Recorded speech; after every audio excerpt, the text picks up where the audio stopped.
Bonjour, dans une autre vidéo, nous vous parlions du recrutement d'un premier salarié, en clair, les coulisses d'un casting réussi. À présent, voici les obligations légales et administratives à impérativement respecter. Pour nous en parler, pour nous éclairer, nous recevons aujourd'hui Élodie Tabel Difaza, responsable nationale de la gestion sociale au sein du groupe Inextinso. Alors Élodie, première question, quand on pense à une embauche, on pense tout simplement à un simple contrat de travail à signer. Vous allez nous expliquer que c'est bien plus que cela. Absolument. Embaucher votre premier salarié impose de respecter de nombreuses formalités administratives et juridiques. Faire l'impasse sur ces formalités vous expose à des sanctions civiles et pénales lourdes. Pour commencer, déclarez votre première embauche à l'inspection du travail par lettre recommandée avec accusé de réception. En tant qu'employeur, vous êtes également tenu de déclarer cette nouvelle recrue auprès de l'URSSAF. Cette déclaration doit impérativement être effectuée avant l'embauche. Par cette seule déclaration, vous effectuez votre immatriculation auprès de l'URSSAF, votre affiliation au régime d'assurance chômage, l'immatriculation du salarié à la caisse primaire d'assurance maladie et votre demande d'adhésion au service de santé au travail.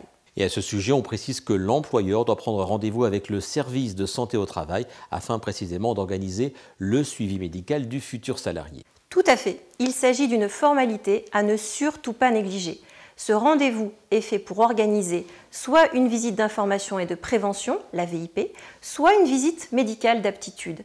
La VIP concerne tous les salariés non affectés à des postes à risque et doit être réalisée dans les 3 mois suivant la prise effective de poste. En revanche, si le nouvel embauché est affecté à un poste à risque, il doit rencontrer le médecin du travail en vue d'un examen médical jugeant de son aptitude au poste. Dans ce cas, l'examen doit obligatoirement être réalisé avant la prise de fonction du salarié. Et toujours à propos de santé, Élodie, mais cette fois-ci quand le salarié sera en poste dans l'entreprise, il faudra être vigilant sur les risques professionnels. Tout à fait. Vous devez identifier et évaluer ces risques professionnels auxquels sera exposé votre salarié et les retranscrire dans un document unique. Ce document unique doit mentionner les mesures préventives à mettre en œuvre et devra être mis à jour régulièrement. Notre conseil ? Faites-vous aider par exemple par l'inspection du travail ou le médecin du travail.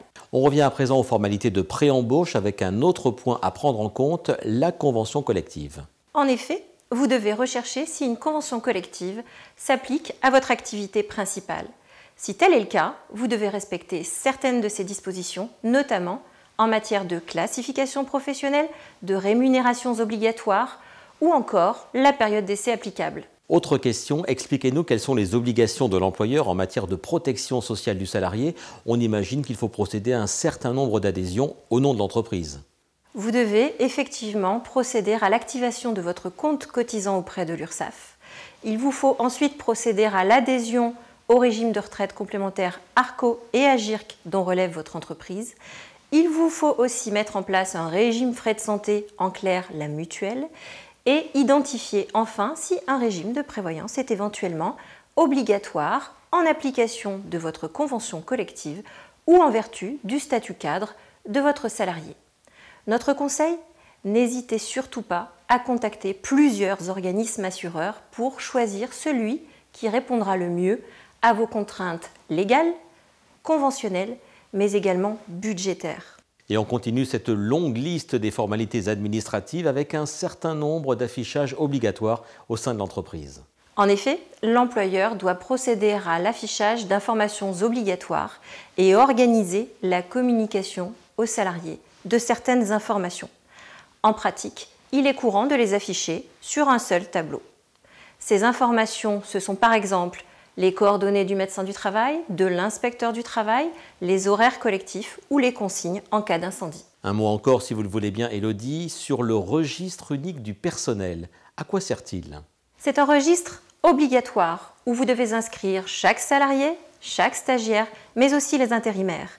Y figurent notamment les dates d'embauche et de départ du salarié. Vous pouvez facilement vous procurer ce document sur Internet. Un dernier conseil ? Avant de déclarer et de formaliser l'embauche de tout nouveau salarié, vous devez systématiquement avoir le réflexe d'identifier si vous pouvez bénéficier d'une aide à l'embauche. Si vous trouvez ces informations sur Internet, n'hésitez pas également à vous faire conseiller par un expert. Ça peut vraiment valoir le coup. Merci beaucoup Élodie Tabel-Difaza pour cet éclairage sur les principales formalités à accomplir lors de l'embauche d'un tout premier salarié. Tous ces conseils et bien d'autres, vous le savez, vous les retrouvez sur les sites ledroitpourmoi.fr et inextinso.fr.